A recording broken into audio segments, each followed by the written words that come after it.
En plena Segunda Guerra Mundial, los científicos más brillantes de Alemania se apresuraron a crear un arsenal de nuevas y aterradoras armas de destrucción masiva. Una aeronave transatlántica indetectable denominada Pájaro de Plata. Un letal rayo invisible propio de la ciencia ficción. Cohetes, platillos voladores, incluso una bomba atómica.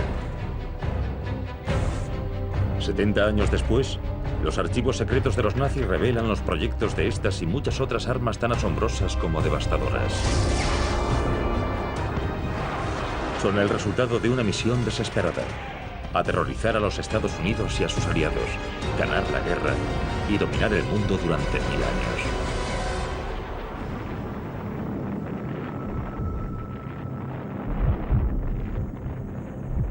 La ciencia secreta de Hitler.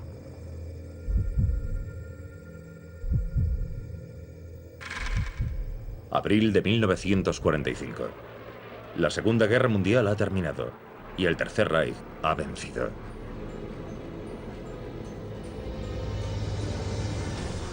El vuelo de Hitler a Nueva York es escoltado por reactores supersónicos y saludado con celebraciones de la victoria alemana como las vividas en la Francia ocupada.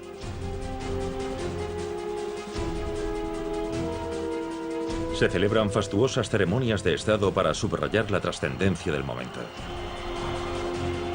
Hace el saludo nazi desde la Estatua de la Libertad. Nueva York está en ruinas. Solo queda en pie lo suficiente para celebrar un desfile de la victoria por Wall Street.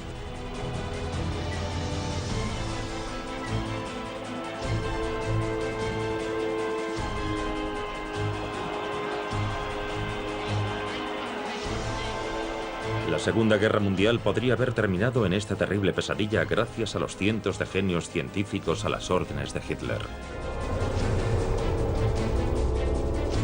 El mítico experto en cohetes Wernher von Braun. La ingeniera matemática y física Irene Brett. El ingeniero aeroespacial Eugen Sanger. Incluso un físico nuclear ganador del premio Nobel, Werner Heisenberg.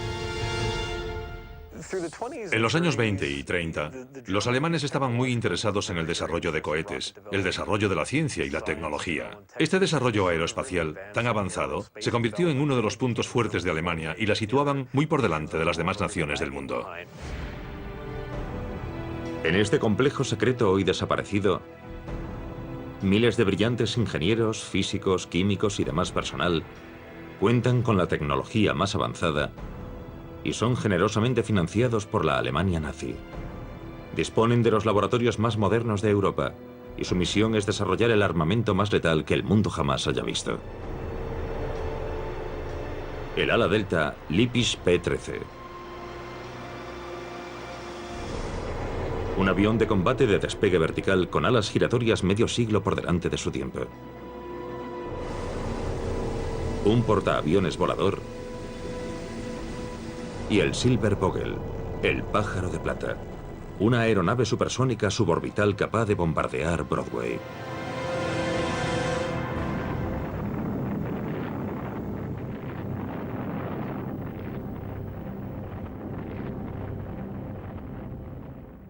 Podrían haber arrasado los Estados Unidos, hundido sus bombarderos en el océano o arrojado varias toneladas de bombas sobre Nueva York. Sin duda carecíamos de defensas antiaéreas capaces de detener un ataque así.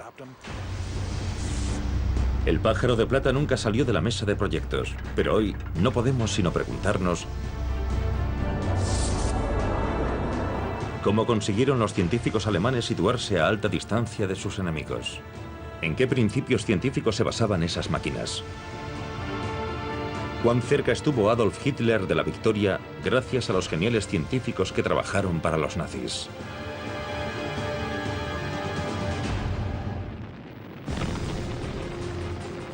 En las primeras etapas de la Segunda Guerra Mundial, la guerra relámpago o Blitzkrieg de Hitler avanza imparable por una Europa indefensa.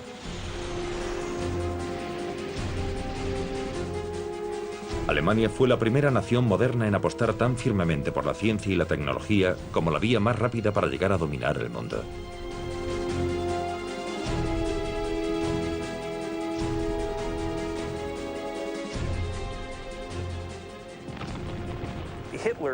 Probablemente a Hitler le impresionaban e influían en gran medida los sistemas de armamento espectaculares. Los alemanes tienden a anteponer la calidad a la cantidad. Creían que una calidad superior cambiaría el rumbo de la situación y ese concepto era una extensión de la mentalidad de Hitler. Hitler utiliza la ciencia para concebir, probar y en algunos casos desplegar varias fascinantes y aterradoras invenciones. Misiles balísticos de largo alcance muy avanzados. Los primeros cazas a reacción en entrar en combate. Muy superiores a los aviones a hélice de los aliados. O un primer monoplano indetectable propio de la Guerra de las Galaxias, que se anticipó varias décadas al bombardero furtivo B-2 de los Estados Unidos. Incluso bombas kamikaze tripuladas en las que el piloto nunca regresaría. Los aliados no están preparados para algo así. Los programas americanos de desarrollo de misiles durante la guerra eran muy primitivos en comparación con los que los alemanes ya habían logrado. En esta pequeña y remota isla del mar Báltico se encontraba un complejo secreto de laboratorios y campos de aviación.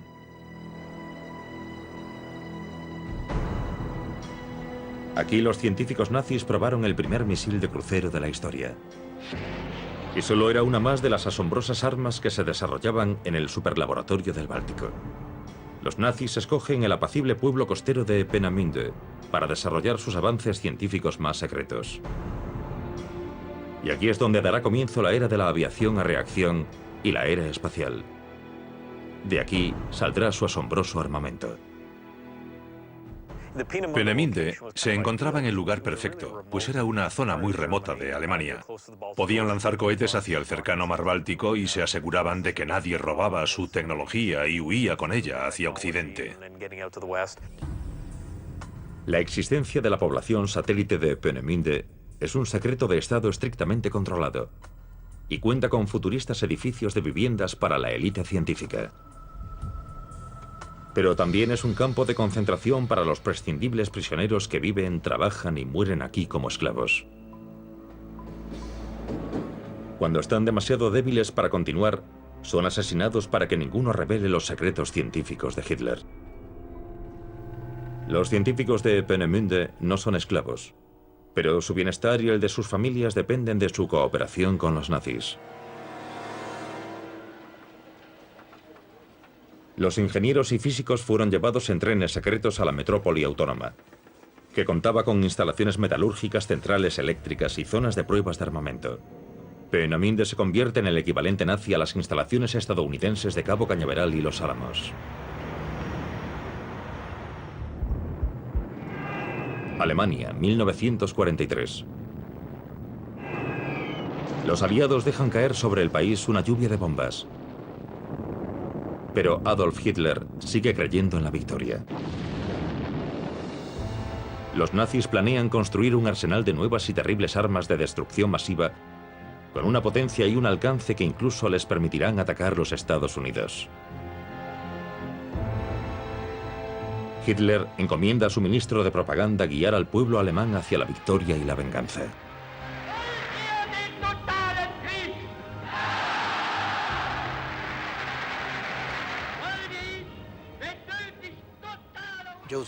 Joseph Goebbels les pone los nombres de Represalia 1 y Represalia 2.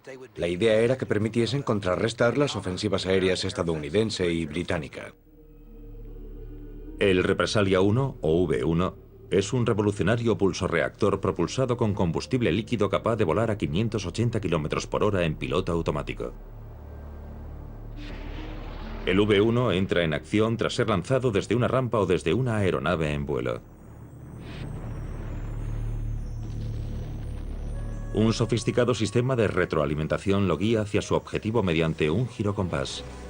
Al V1 también se lo conoce como bomba zumbadora, Butzbomb, por el intenso ruido emitido por su motor a reacción. Un odómetro controla la distancia preprogramada a la que el V1, según su diseño, debe caer en picado. Pero en sus primeros vuelos, la caída en picado corta el flujo de combustible y apaga el motor. Su repentino silencio se convierte en el aviso de un impacto inminente. Of the 8,000 bombs launched, 2,300 penetrated British defenses, most of them falling in the London vicinity. The propulsion roar of the flying bomb. El primer misil de crucero de la historia hace que en 1944 y 1945 llueva fuego y ceniza sobre Gran Bretaña, aterrorizando Londres con miles de muertos y decenas de miles de heridos. Hundreds of homes, hospitals, and public buildings were hit. They fell in crowded streets during rush traffic hours. But new deep shelters built for this emergency were put to use and saved the lives of thousands of people. Only one life was lost for every 3 bombs launched. Few of the robot bombs resulted in fire, but the great concussive blasts of Vengeance Weapon No. 1 exceeded anything London had experienced. Los secretos avances científicos de Hitler están dando sus frutos. Son tanto logros tecnológicos como militares. Pero la precisión de los proyectiles plantea un serio problema.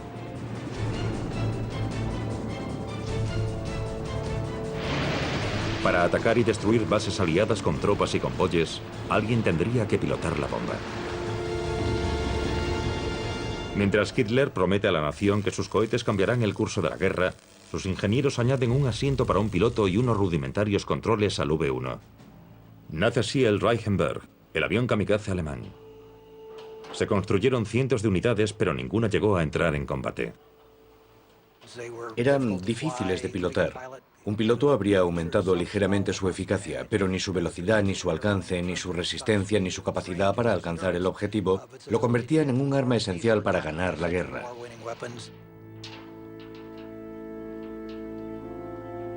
Varias décadas después, los prototipos del Reichenberg son descubiertos en un archivo privado. En este pequeño garaje de Baviera, los secretos avances científicos de Hitler vuelven a la vida. Aquí se reconstruyen varias de aquellas asombrosas armas para algunos museos. Estos fabricantes de Baviera encuentran soldaduras de calidades muy diferentes, lo que sugiere que algunas fueron hechas por técnicos especializados y otras por exhaustos prisioneros del campo de concentración.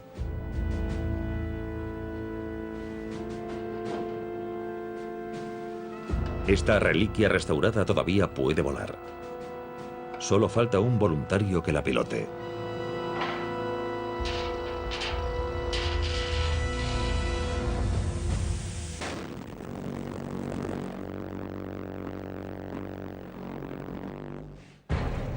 Para los científicos secretos de Hitler, ningún concepto es demasiado innovador y ningún sistema de propulsión o diseño de ala son demasiado extravagantes. Algunos volarán, otros fallarán. Muchos podemos verlos en las guerras del siglo XXI. Y en un extraño giro de la historia, uno de los científicos más brillantes de Hitler sobrevivirá a la caída del Tercer Reich y se convertirá en un héroe americano. 1943. El Partido Nacional Socialista de Alemania anuncia su proyectil V-1, lo que sugiere que planean fabricar también un V-2. Desde la base secreta de los nazis en Peenemünde, los ingenieros inauguran la era espacial gracias a un joven y brillante físico, el doctor Wernher von Braun, y su cohete A4, finalmente llamado V-2. El V-2, el arma de represalia de Wernher von Braun, era un cohete de artillería que podía caer en algún lugar de Inglaterra y matar a algunos ingleses. Pero eso no era lo que realmente le importaba. Quería probar la aerodinámica, la potencia, el empuje, la refrigeración, todo lo necesario para dar un paso más hacia el espacio. Quería ver al hombre en el espacio, era su pasión. Sus conceptos sobre la ingeniería eran lo que lo motivaba. Von Braun dispone de su propio laboratorio y de un equipo de expertos en un momento en que los cohetes son poco más que una afición de niños en los Estados Unidos. Con el tiempo consigue crear el primer misil balístico de largo alcance, el V-2, un imparable cohete utilizado como arma de represalia. In September of that same year, 1944, the Germans also began their firings of the vastly superior V-2, which was powered by a real liquid fuel engine. Military rockets in a rudimentary form had been used for centuries, but their propulsion was by the use of gunpowder. In this new era, it was the Germans who realized that the liquid fuel rocket could be put to military use, that it could be given impressive range and great destructive power. El interés de los alemanes por el avance de la tecnología cambia por completo la ciencia y la guerra.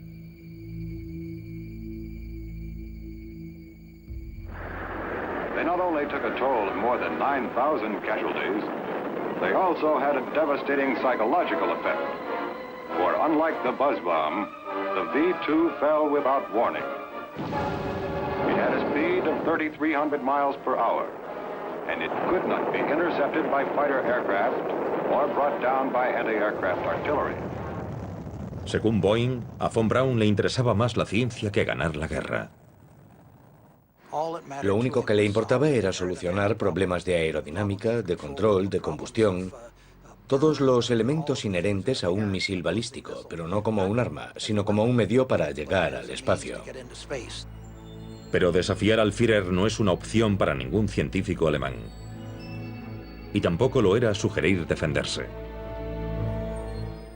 Los alemanes no lograron desarrollar una faceta que al final decidiría el resultado de la guerra: la tecnología defensiva. Contrariar a los nazis equivalía a tener problemas, así que no se podían producir armas que pareciesen demasiado defensivas porque eso podría indicar que estaban perdiendo la guerra.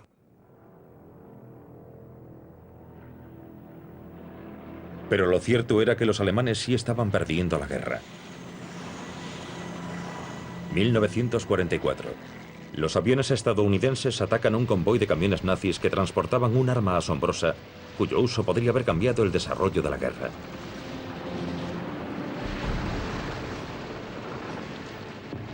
El Typhoon o Tifón, el primer misil defensivo tierra-aire de la historia, fue diseñado por los nazis para intentar derribar más bombarderos aliados. Hacia 1943, Alemania no debería haber concentrado sus recursos en fabricar el V-2 para atacar Gran Bretaña, sino misiles antiaéreos para derribar cualquier bombardero que lo sobrevolase. Podrían haber creado un sistema de defensa aérea conjunto y eficaz.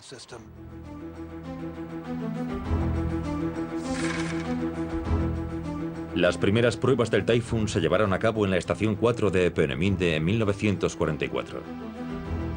Es revolucionario y económico.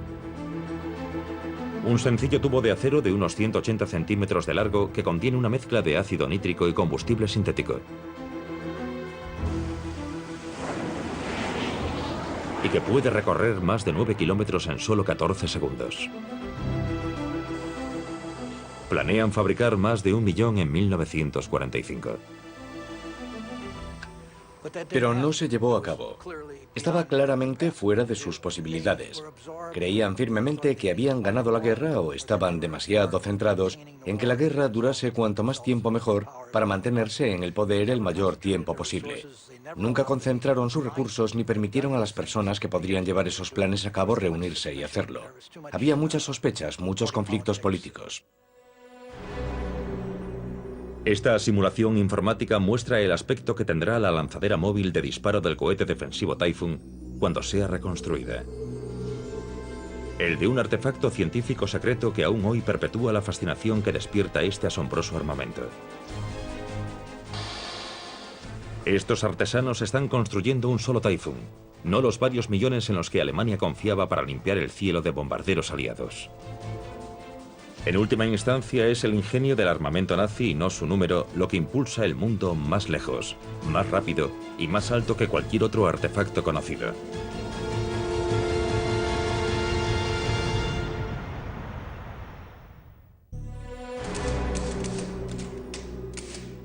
Los archivos secretos de los nazis desvelan máquinas de guerra tan futuristas que resulta difícil creer que fuesen concebidas en la época de nuestros abuelos.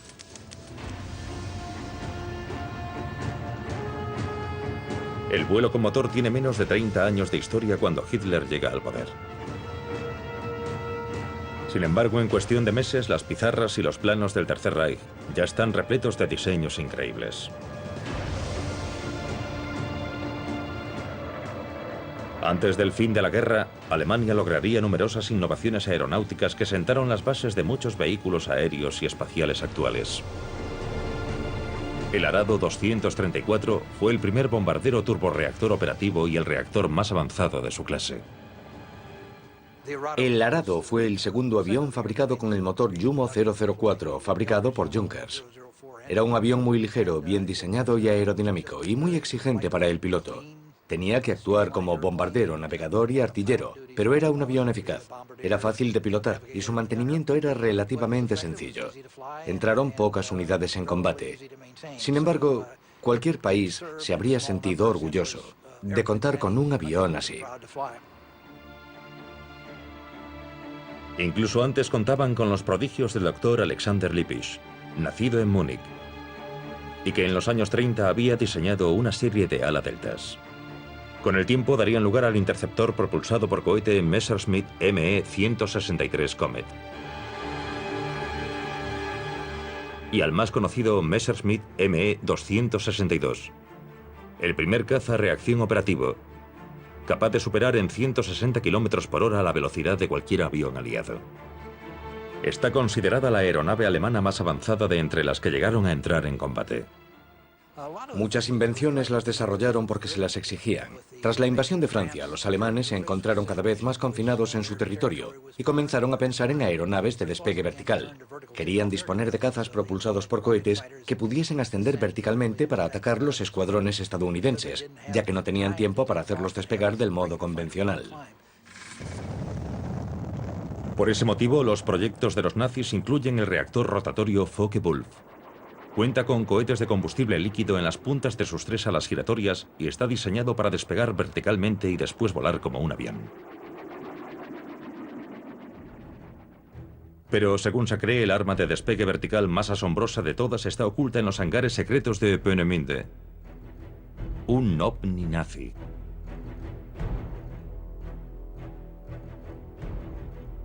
Un artículo de la revista alemana Der Spiegel desvelaría más tarde el proyecto secreto que Rudolf Schreiber planea para las SS desde la vecina Checoslovaquia. Se trata del Schreiber Flugkreisel, una aeronave tripulada de casi 15 metros de diámetro que cuenta con 3 impulsores a reacción instalados en un rotor situado dentro de un fuselaje circular. Este ovni nunca se construyó.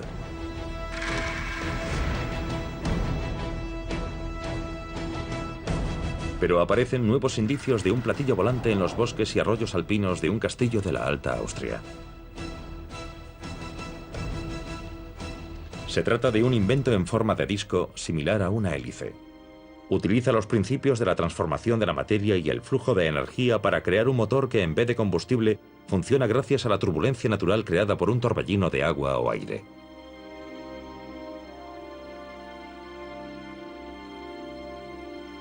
Como dice Jörg Schauberger, el concepto de su abuelo de un sistema de propulsión totalmente nuevo hizo realidad los rumores sobre un ovni.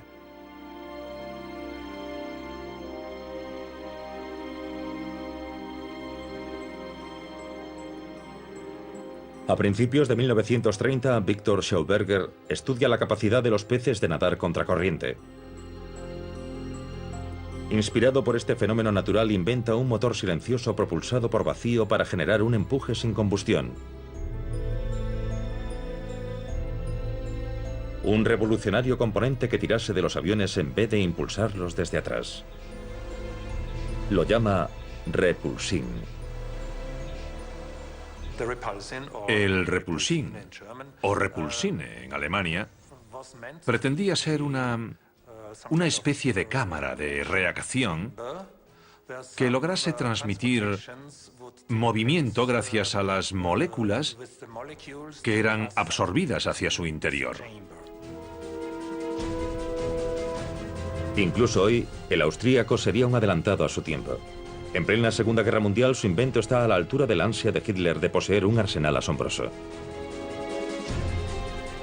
Contra su voluntad, Victor Schauberger es forzado a trabajar en el corazón mismo de la ciencia nazi, en un laboratorio de armamento con mano de obra esclava.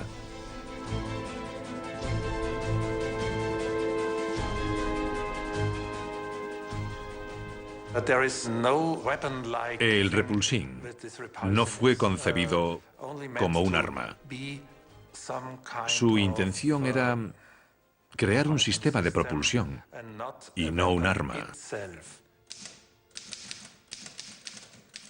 Pero nuevos proyectos letales son ideados sin descanso.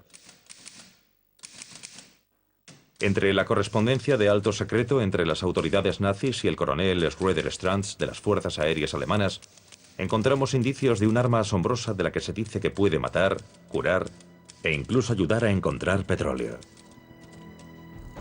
El coronel propone su ambicioso proyecto a las Fuerzas Armadas en varias ocasiones. En los últimos y desesperados días del Tercer Reich, las SS deciden apoyar el proyecto.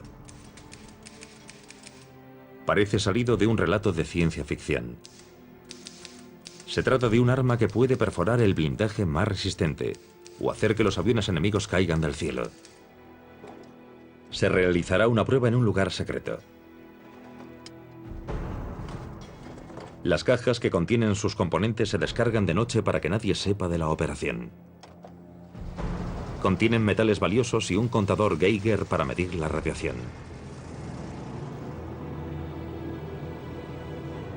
Marzo de 1944. Al amanecer, el coronel despega hacia el campo de pruebas. Si el arma funciona, recibirá un apoyo financiero ilimitado. El coronel Schroeder Stranz es la única persona que conoce los detalles exactos de las pruebas. Una cantera en medio de un bosque de las montañas Harz.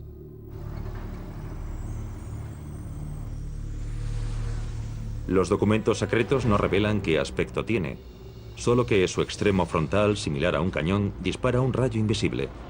El coronel Schroeder Stranz ha inventado un haz de rayos X.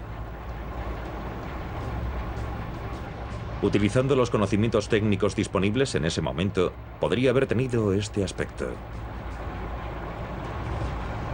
A pesar de la escasez causada por la guerra, los científicos nazis siguen teniendo acceso a metales valiosos e instrumentos de medición muy escasos en ese momento.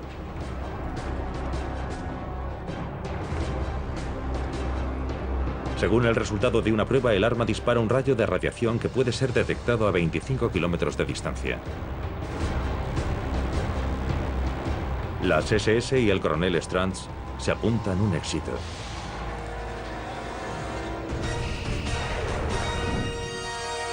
Pero entonces, misteriosamente, el archivo se cierra. La unidad especial es desmantelada en octubre de 1944. Y hasta hoy no se ha encontrado ninguna explicación para ello. La ciencia de Hitler, envuelta en el secreto, desafía las fronteras entre la realidad y la ficción. Pero el Führer tiene claro cuál es su gran reto, el más desesperado y decisivo. ¿Quién sería el primero en construir una bomba atómica?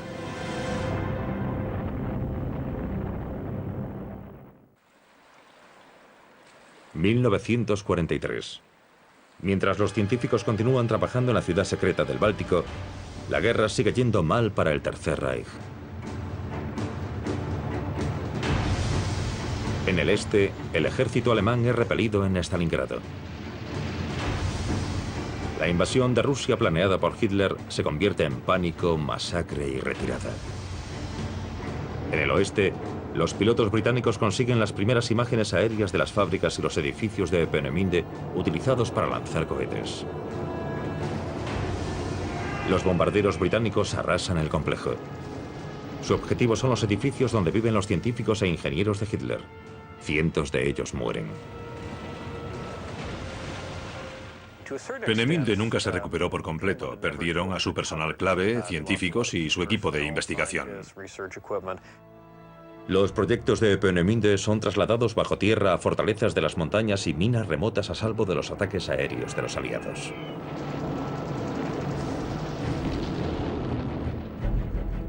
Stuttgart, Alemania, 1944. Los nazis proyectan el arma definitiva para ganar la guerra, una bomba atómica. Un equipo de científicos alemanes intenta desvelar los secretos de la fisión nuclear para producir energía eléctrica. Mientras tanto, los físicos de Los Álamos, Nuevo México, se enfrentan al mismo reto utilizando el uranio radiactivo del oeste americano para fabricar la primera arma nuclear de la historia.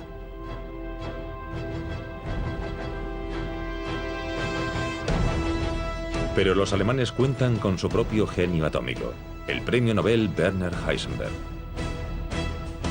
quien con su equipo se hacen llamar el Club del Uranio. Pero el ejército alemán tiene otros planes para ellos.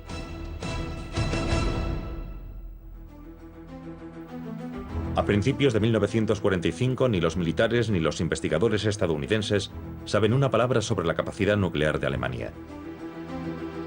Los Estados Unidos crean un proyecto secreto denominado Operación Alsos, para averiguar si los alemanes planean fabricar una bomba atómica.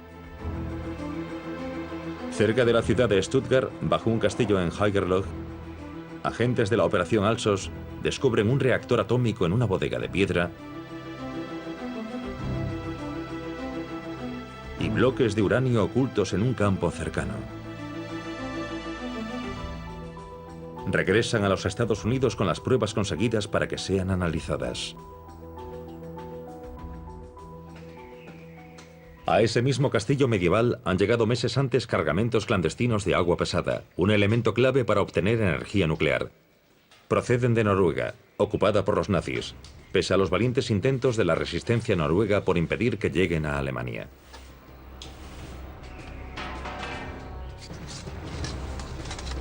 Un código secreto revela la cantidad de deuterio que contiene cada barril transportado. El deuterio, un isótopo del hidrógeno, hace que el agua sea aproximadamente un 10% más pesada. Los nazis planean combinar este envío de agua pesada con los bloques de uranio para iniciar la era nuclear.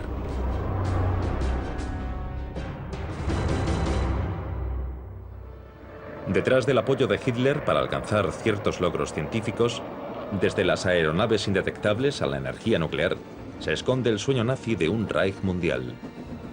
Un imperio alemán que dure 1000 años, con un inmenso sistema ferroviario que conecte los principales centros de poder: Siberia, Moscú, París, Berlín. La capital, Berlín, pasaría entonces a llamarse Germania.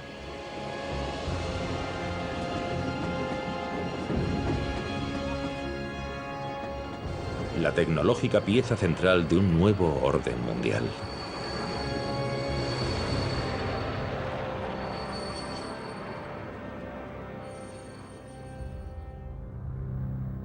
Pero en marzo de 1945 el sueño se va desvaneciendo rápidamente y Hitler está cada vez más desesperado.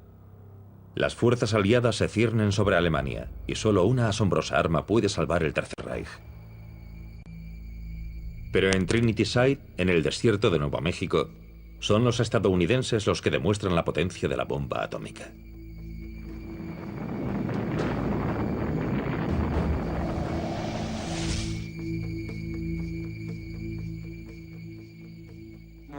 A medida que se acercaba el final de la guerra, lo que más interesaba a los aliados era lo cerca que estaban los alemanes de fabricar la bomba atómica. ¿Hasta dónde habían llegado? Esa era la gran pregunta. Y decidieron reunir en Farm Call, cerca de Cambridge, a los 10 principales científicos atómicos. Sus conclusiones fueron: 1. Era evidente que los alemanes no tenían una bomba atómica. Y 2. Que no tenían la menor idea sobre el funcionamiento de la bomba atómica. Pero ¿qué fue de las asombrosas armas que los nazis sí construyeron? ¿Dónde podemos encontrarlas hoy?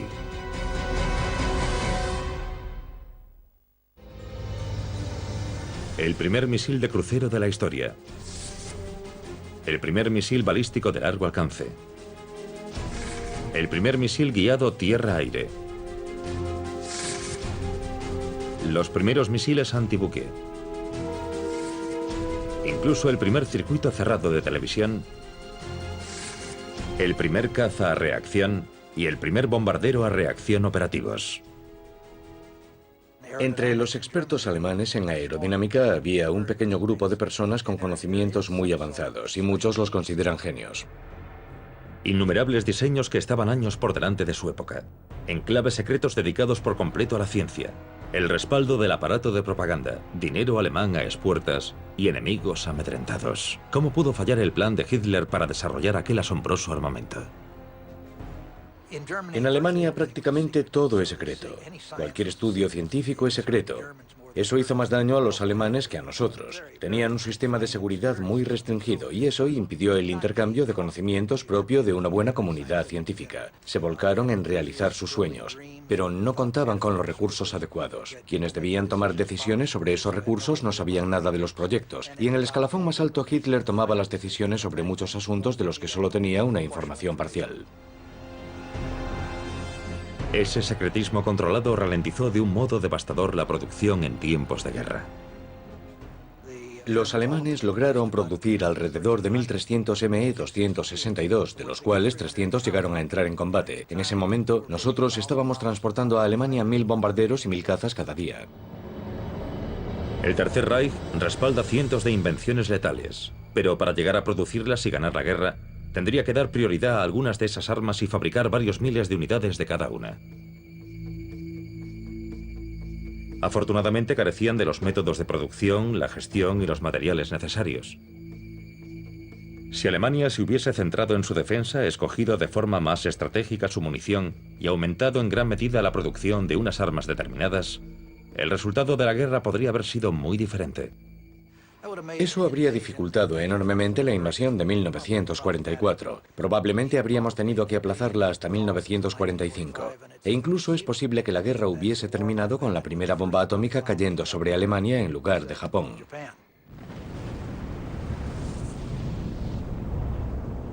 Pero eso no sucedió.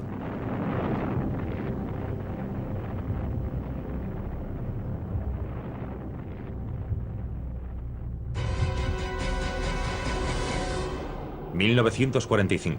Finalmente el sueño nazi es destruido por las bombas aliadas.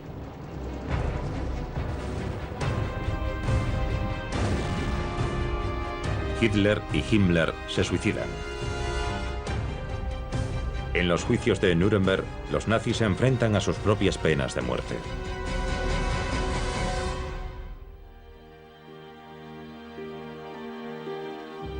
El mundo entero descubre los indescriptibles horrores de los campos de concentración y el alcance de los siniestros sueños de dominación de Hitler.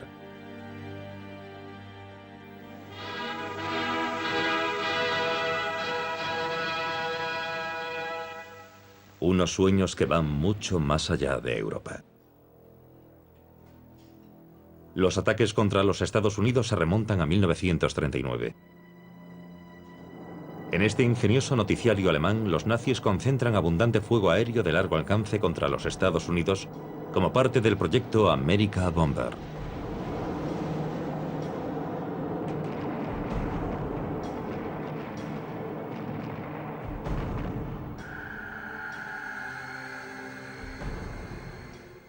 Si los alemanes hubiesen logrado desarrollar y desplegar su proyecto America Bomber, llevando la guerra a la parte continental de los Estados Unidos, eso podría haber influido en la estrategia estadounidense.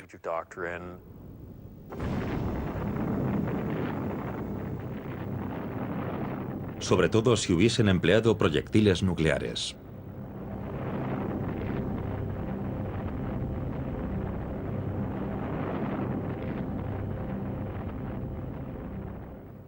Lo único que la Fuerza Aérea Alemana podía hacer era enviar unos pocos bombarderos de muy largo alcance al otro lado del Atlántico y lanzar una docena de toneladas de bombas sobre Nueva York o Washington. Los proyectos Represalia y America Bomber de los alemanes no habrían tenido en absoluto el efecto deseado sin un arma nuclear. Adolf Hitler no llegaría a aterrizar en Nueva York. Pero el director de su programa científico sí cruzaría el Atlántico y cambiaría el curso de la historia.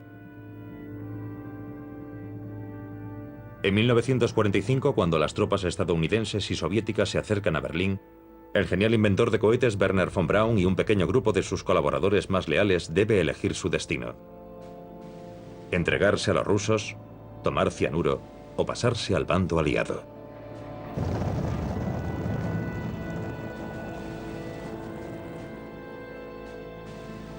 eligen ir a los Estados Unidos y von Braun es puesto de inmediato al mando del incipiente programa de misiles del país.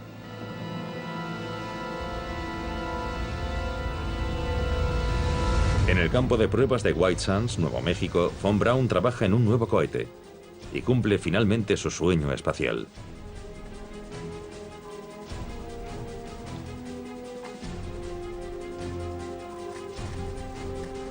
Tras escapar de las sombras de Peenemünde, el creador del mortal V2 pasa el resto de su vida sirviendo lealmente a su nuevo país. Gracias a von Braun, los Estados Unidos ganan la carrera espacial y llevan al hombre hasta la Luna. Okay, engine stop. Houston, Tranquility Base here. The Eagle has landed. Roger, Tranquility. We copy you on the ground. You got a bunch of guys about to turn blue. We're breathing again. Thanks a lot. Probablemente ese fue el mayor logro de los científicos de Peenemünde. Sin duda, Wernher von Braun es el ingeniero estadounidense de cohetes más relevante del siglo. Muchos dirían que es el ingeniero de cohetes más relevante del mundo. Los científicos alemanes y los conocimientos que llevaron a los Estados Unidos en los años 40 y a principios de los 50 tuvieron una enorme influencia, eso nadie lo niega. Pero casi podemos trazar una línea recta entre Peenemünde y la Luna, pasando por Wernher von Braun. Pero los cohetes no son los únicos descendientes de los proyectos científicos secretos de Hitler. En los años 50, tras descifrar miles de archivos de los nazis, las fuerzas aéreas de los Estados Unidos probaron en secreto aeronaves con un inquietante parecido con las increíbles máquinas ideadas en las pistas y las mesas de dibujo de Peenemünde. The flying wing can carry a larger load faster, farther and with greater economy than conventional airplanes of similar size and power. Few men indeed can see the flying wing in operation without saying, the plane of tomorrow is flying today. Si en tiempos de paz se hubiesen realizado los mismos esfuerzos, habríamos visto aviones comerciales a reacción alemanes antes que británicos. La futurista y letal lanzadera tripulada llamada Pájaro de Plata, diseñada por los ingenieros alemanes Sanger y Brett, nunca se construyó. Pero el transportador espacial actual y casi todos los motores de cohetes modernos siguen utilizando principios de su diseño.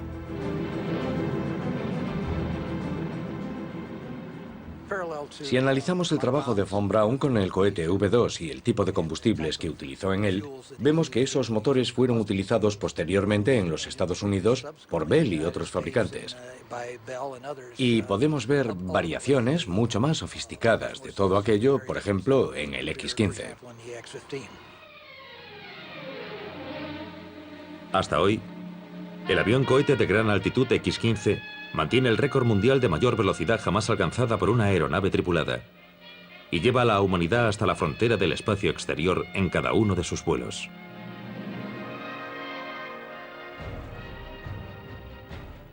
No hay la menor duda de que, en esa época, Alemania contó con algunos de los mejores diseñadores de armamento del mundo. Los que fallaron fueron sus líderes, si es que Hitler creyó realmente que esos científicos podían desarrollar un arma nuclear. Incluso sin energía atómica, los nazis alcanzaron logros científicos sin precedentes. Todo en nombre de la guerra. Tuvimos la gran suerte de que los alemanes no lograsen organizar sus proyectos y concentrarse en ellos. Su incapacidad para impedir la campaña de bombardeos estratégicos de los aliados fue un verdadero golpe de suerte para la democracia.